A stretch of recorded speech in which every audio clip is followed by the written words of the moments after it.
নমস্কার, সকলকে আমার চ্যানেলে স্বাগত। আপনারা শুনছেন কৃষ্ণকথা।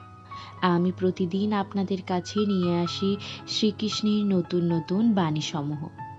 আজ আমি আপনাদের শোনাবো একটি ছোট্ট কাহিনী। চলুন কাহিনীটি শুরু করা যাক।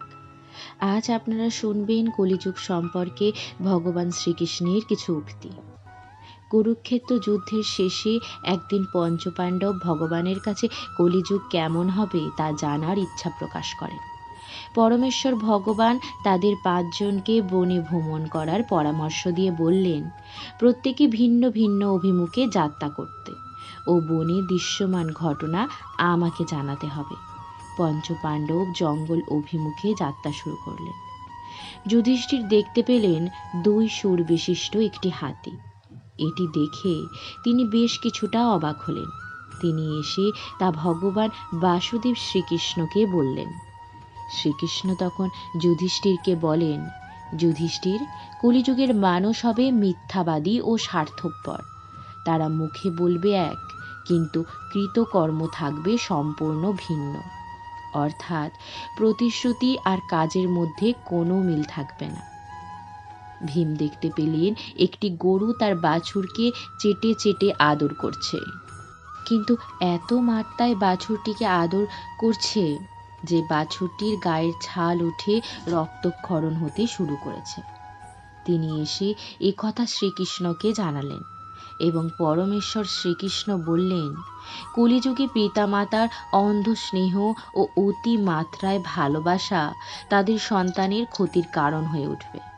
যেমন এতে সন্তানদের বিচার বুদ্ধিহীনতা ও পরনির্ভরশীল করে তুলবে, যা আগামীতে স্বাভাবিক ও সুস্থ জীবনযাপনে তাদের বাধার হয়ে দাঁড়াবে। অর্জুন দেখতে পেল এক শকুনের 2 বিশালাকার ডানায় বেদ লিখিত আছে, কিন্তু সে নরমাংস ভক্ষণ করছে। এই বিস্ময়কর দৃশ্য অর্জুনকে মর্মাহত করে ও তিনি পরমেশ্বর ভগবানকে এ বিষয়ে জিজ্ঞাসা করলে পরমেশ্বর বলেন, কলিযুগ ভণ্ড সাধকের পরিমাণ বৃদ্ধি পাবে। অর্থাৎ দেশ ও সমাজের বুকে যারা ধার্মিক ও জ্ঞানী হিসাবে খ্যাতি পাবেন, তাদের প্রকৃত মানসিকতা থাকবে শকুনের ন্যায়। উপরে ধর্ম ও জ্ঞানের বর্ম পরিহিত মানুষগুলি নিজেরাই হবে শয়তান।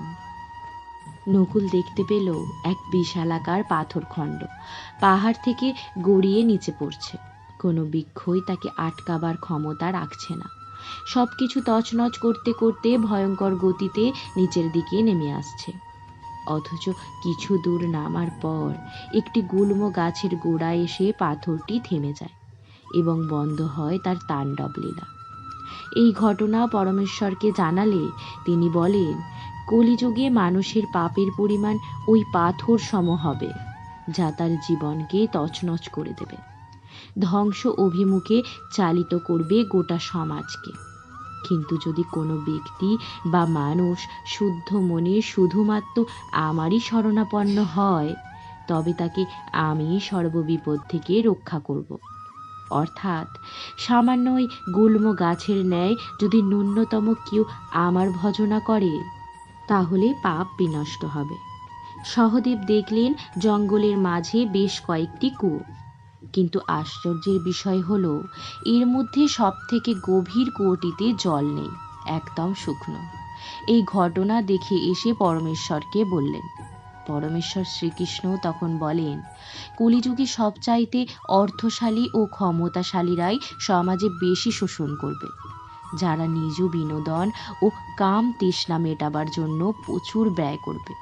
সুরা, তামাক ও বিভিন্ন নেশাজাত দ্রব্যের পিছনে প্রচুর সম্পদ ব্যয় করবে, অথচ সমাজের পিছনে পড়া বা দারিদ্র সমাজের জন্য শুধুই তাচ্ছিল্য থাকবে। অর্থাৎ দরিদ্রেরই ক্লেশ কলিতে প্রবল হবে, ধনীরা হারাবে মনুষ্যত্ব বোধ ও বিচার বিবেচনা করার যথাযথ বুদ্ধি। ভগবানের প্রতিটি এখন বাক্য সত্যে পরিণত হচ্ছে এবং হবে। পাপে পরিপূর্ণ এই কলিযুগ, এই পাপ থেকে উদ্ধারের একমাত্র উপায় ভগবানের সেবায় নিজেকে নিযুক্ত করা। হরিনামই পারে সকল পাপ খণ্ডন করতে। তার শরণ নিলে সব বিপদ থেকে আমরা পরিত্রাণ পাব। তাই সকলেই একবার বলো, হরে কৃষ্ণ কৃষ্ণ কৃষ্ণ হরে হরে, হরে রাম রাম রাম হরে হরে। জয় শ্রীকৃষ্ণ।